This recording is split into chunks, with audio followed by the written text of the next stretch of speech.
ये बिल्कुल सही बात आपने पॉइंट आउट की है और एमक्यूएम के दोस्त यही बात कह रहे थे और हम इन्हें कह रहे थे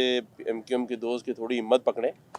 लेकिन चलें जो हो गया। अब आगे के ऊपर चलते हैं कि जो लोग मुंतखब होकर आ गए हैं, असल मकसद तो शहर की भलाई है और जो भी इस शहर के लिए, इस सूबे के लिए बेहतर काम करेगा तो आइंदा चंद महीनों बाद ही फिर जनरल इलेक्शन सामने है और अवाम बहुत बाशऊर है, ख़ुद ही फैसला करेंगे कि क्या बेहतर रहा और क्या नहीं रहा। बाकी मैं समझता हूँ कि जो पॉइंट आपने उठाया था, इसी पॉइंट को एमक्यूएम पाकिस्तान उस पर बज़िद थी कि जब अगर लेटर लिखा जा चुका है, डी नोटिफाई हो गया है तो इलेक्शन नहीं होने चाहिए। जी बिल्कुल, आपने जो पहला सवाल किया है, डिलिमिटेशन का जो मुतालबा एमक्यूएम के दोस्त लेकर पिछले कई माह से पीपल्स पार्टी के दोस्तों के साथ बातचीत कर रहे थे और जब गवर्नर सिंध मुझे नॉमिनेट किया गया तो मैंने भी एमक्यूएम के दोस्तों के मुतालबात पीपल्स पार्टी के दोस्तों के सामने रखे थे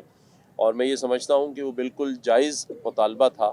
और पीपल्स पार्टी के दोस्तों ने उसको माना भी और इन्होंने अपने हिस्से का काम करके इलेक्शन कमीशन को भेजा भी।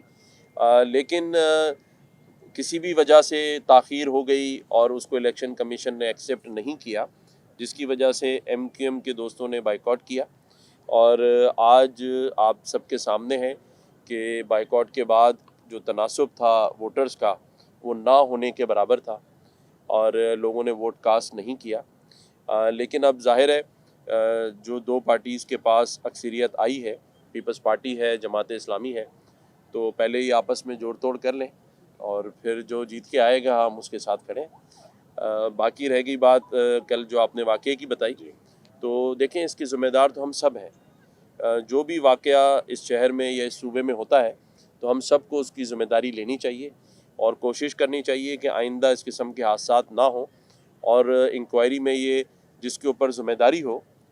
उसको ज़रूर करार वाक़ई सज़ा भी मिलनी चाहिए, क्योंकि लोगों की ज़िंदगियों का मामला है और हम सब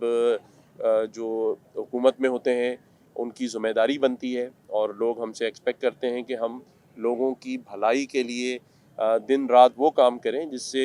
लोगों की ज़िंदगी आसान हो। वैसे ही लोग इतनी परेशान हाल हैं बेरोज़गारी की वजह से, गैस, बिजली, पानी ना होने की वजह से, स्ट्रीट क्राइम आप सबके सामने है कि वो काबू में नहीं आ रहा। तो उसके बाद अगर इस किस्म के वाक़यात भी होंगे तो ज़रूर इसकी ज़िम्मेदारी हम सब कबूल करते हैं और हमें ऐसे ज़रूर स्टेप्स लेने होंगे कि आइंदा इस किस्म के वाक़यात ना हो। उन्होंने बड़ी अच्छी बात हमें अभी बताई है कि इस पर इन्होंने ख़ास तवज्जो देते हुए एक ख़ुसूसी बजट एयरपोर्ट से जैसे ही हम निकलेंगे, शारा फैसल से लेकर और मेट्रोपोल तक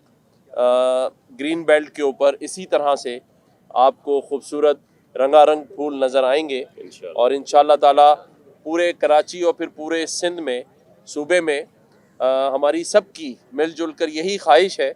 कि इसी तरह के फूलों की तरह ये शहर, ये सूबा